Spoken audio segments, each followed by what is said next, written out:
Rasul Paulus itu nggak pernah mengubah ajaran Tuhan Yesus Kristus, karena Yesus Kristus sendiri adalah inti dari Injil. Nah, beberapa apologet Islam sering bilang kalau Rasul Paulus udah ngubah-ngubah Injil. Tapi sebenarnya klaim mereka itu nggak ada dasarnya. Kenapa? Karena mereka cuma ambil potongan-potongan perkataan Paulus saja, nggak ngelihat konteks lengkapnya. Selain itu, mereka jarang banget bahas isi Al-Quran mereka sendiri secara menyeluruh. Kenapa ya? Apa mereka nggak terlalu paham isi kitab mereka sendiri? Kok malah sibuk bahas kitab suci umat Kristen? Kalau mau fair, sebaiknya mereka bandingin isi Al-Quran dan Alkitab secara lengkap, biar diskusinya lanjut dan berbobot.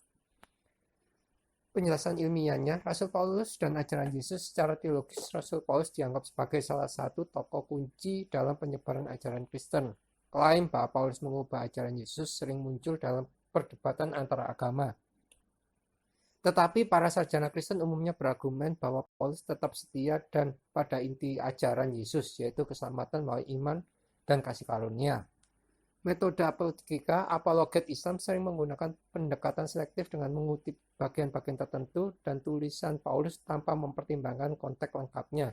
Ini adalah metode yang kurang ideal dalam diskusi ilmiah karena bisa menimbulkan kesalahpahaman.